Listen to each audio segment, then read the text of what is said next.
하나님 나라 백성인 하백 여러분, 하백의 성경 아카데미 오신 것을 환영합니다. 이 시간은 로마서 16강 시간입니다. 함께 나눌 주제는 은혜 아래 들어오다의 로마서 2장입니다. 바울은 이제 앞의 그림에서 두 사례를 도출하고 하나씩 살펴봅니다. 첫째는 아마도 이방인 신자입니다. 여기는 특권을 거의 갖지 못했지만 마음이 변화된 사람들이 포함됩니다.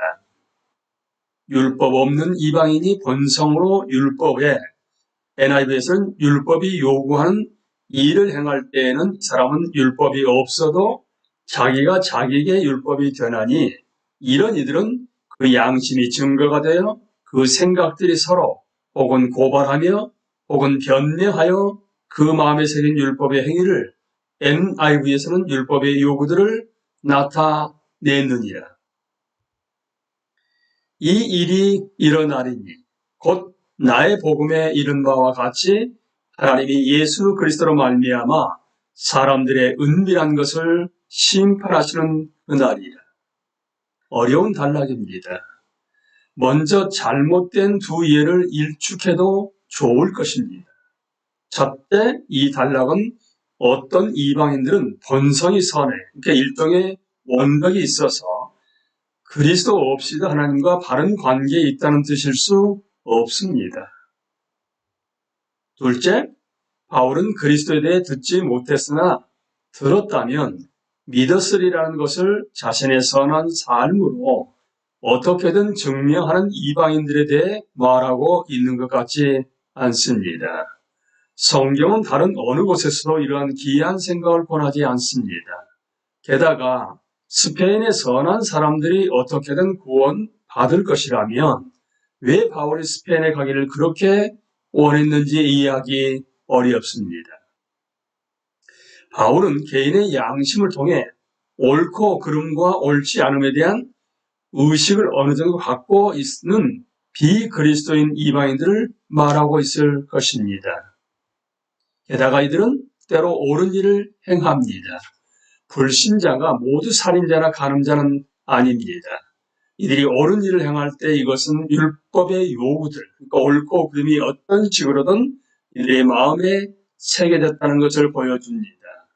이들은 대개 나쁜 양심을 갖지만 이들의 생각들이 고발하며 이따금 선한 양심을 갖기도 합니다.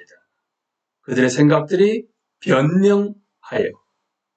그러나 이들은 서로 충돌하는 이 같은 생각들로 구원받지 못합니다. 14절과 15절을 괄호 안에 넣음으로써 이 두 구절을 이런 식으로 NIV도 개역개정도 이해하고 16절이 이 일이 일어나리니 그리고 뒤로 돌아가 13절을 그러니까 의롭다고 선언될 것이라는 가리킨다는 암시를 줍니다. 심판날 율법에 순종하는 자들은 의롭다고 선언될 것입니다. 이것은 어려운 단락에 대한 가능한 해결책이지만 세 가지 이유에서 맞지 않을 수도 있습니다. 첫째, 14절, 15절을 괄호 안에 넣음으로써 본문의 흐름을 멋대로 깨고 맙니다. 14절은 왜냐하면으로 시작합니다. 개역개정은 14절 끝에서 뭘 한번 난이라는 의미로 처리했습니다. 따라서 14절은 13절과 연결되어야 합니다. 그리고 헬라어 본문에서 15절은 16절과 곧바로 연결됩니다. 둘째, 그 마음에 새긴 율법은 예레미야 31장 33절에 나오는 새 언약의 대울림으로 보이는데 바울이 29절에서 그러니까 성령의 일을 언급한다는 사실이 이러한 대울림을 뒷받침합니다. 셋째, 이들이 이방인 그리스도인들이라면 우리는 이방인 신자들로부터 시작해 유대인 불신자들로 옮겨가는 일관된 논증 구조를 갖습니다. 이들이 이방인 그리스도인일 때 난제가 있습니다. 바울은 이들이 본성으로 율법이 요구하는 일을 행한다고 말한다는 것은 사실입니다. 말한다는 사실입니다. 그러나 신자는 이것을 본성을 하지 않고 은혜로 합니다. 다음과 같이 문자적으로 옮기면 해결책을 찾을 수도 있을 것입니다. 왜냐하면 이방인들이 본성적으로 율법이 없는 사람들이 율법의 일들을 행할 때 그러니까 율법이 없지만 자신이 율법이기 때문이다. 이들은 율법의 일이 자신의 마음에 기록된 것을 보여주며 이들의 양심이 이들과 함께 증언하고 이들의 충돌하는 생각들이 고발하거나 심지어 변호하기까지 하는데 하나님이 사람들의 비밀을 예수 그리스도를 통한 나의 복음에 따라 심판하실 그날에 그렇게 할 것이다. 헬라어 본문에는 구두점이 없으며 따라서 본성으로를 이방인의 행위에 대한 묘사가 아니라 이방인들 자신에 대한 묘사로 보는 것이 가능합니다. 이방인은 본성적으로 율법이 없습니다. 이들은 이방인이기 때문에 본질상 율법이 없습니다. 바울은 본성으로라는 동일한 단어를 갈라디아서 2장 15절에서 유대인을 묘사하는 데 사용합니다. NIV에서는 태생적 유대인이요 개역개정에서는 본래 유대인이라고 얘기를 합니다. 그래서 바울은 오직 율법에 순종하는 자라야 의롭다고 선언될 것이다라고 말합니다.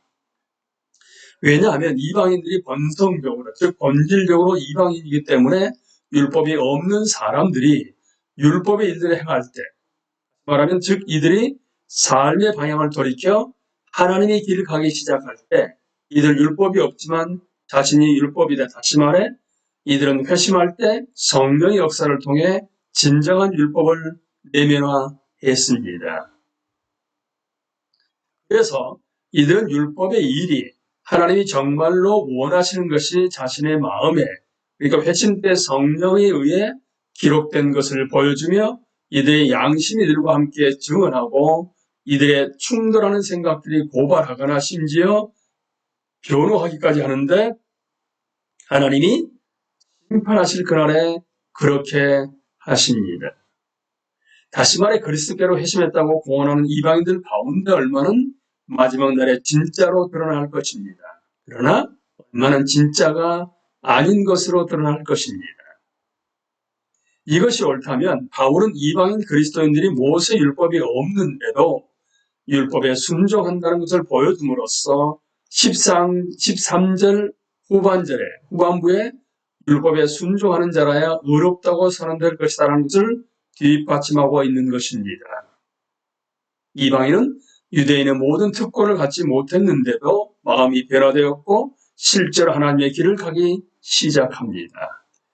다음 단락은 비교적 덜 어렵습니다.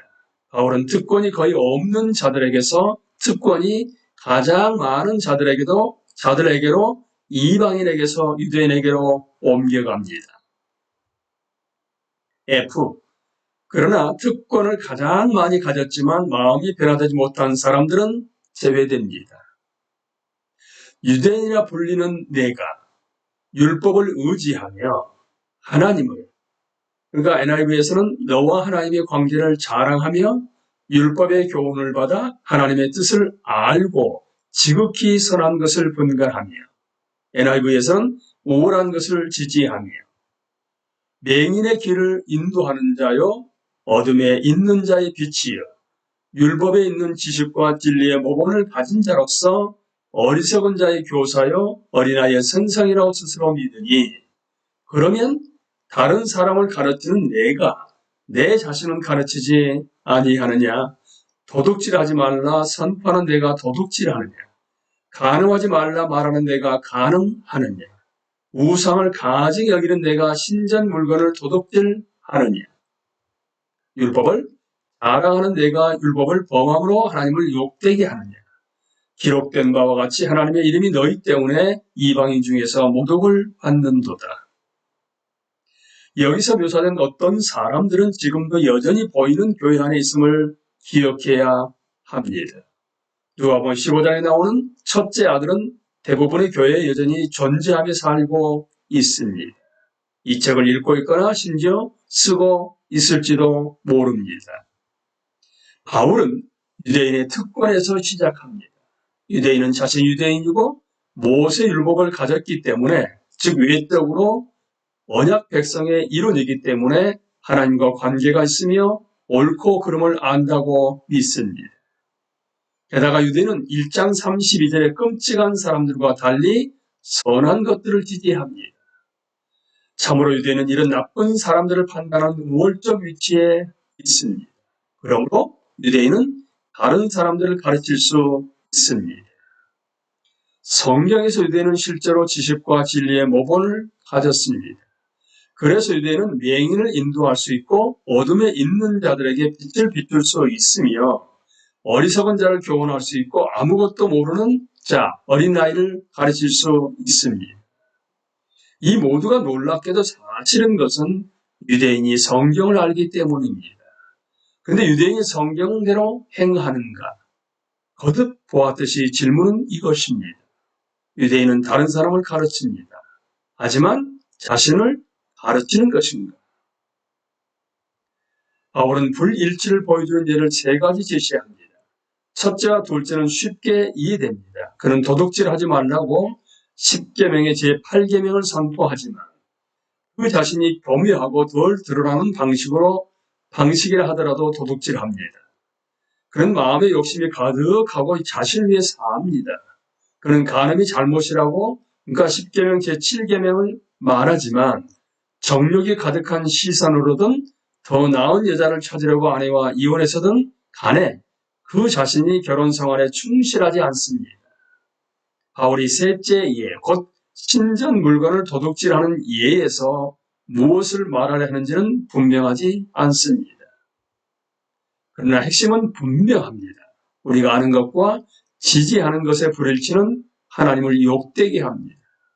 사실 스스로 그리스도인이라고 공언하지만 진짜가 아닌 사람은 자신이 그리스도인이라고 전혀 주장하지 않는 사람보다 더 나쁩니다. 이것이 이사야 52장 5절을 인용하는 데서는 힘입니다. 세상이 포로 생활을 하는 하나님의 백성을 지켜봅니다. 그들은 포로 생활이 죄에 대한 벌이라는 것을 압니다. 그들은 이스라엘의 신이 별것 아니라고 결론 짓습니다. 하나님의 이름이 이방인 중에서 모독을 받습니다. 그 신의 백성조차 그분의 기준을 존중하지 않기 때문입니다. 오늘이라고 다르지 않습니다. 비종교인 불신자들이 종교인 불신자들을 보면서 이들이 따른다고 주장하는 신은 별것 아니라고 결론 짓습니다. 이 시간 강의를 마치겠습니다. 감사합니다.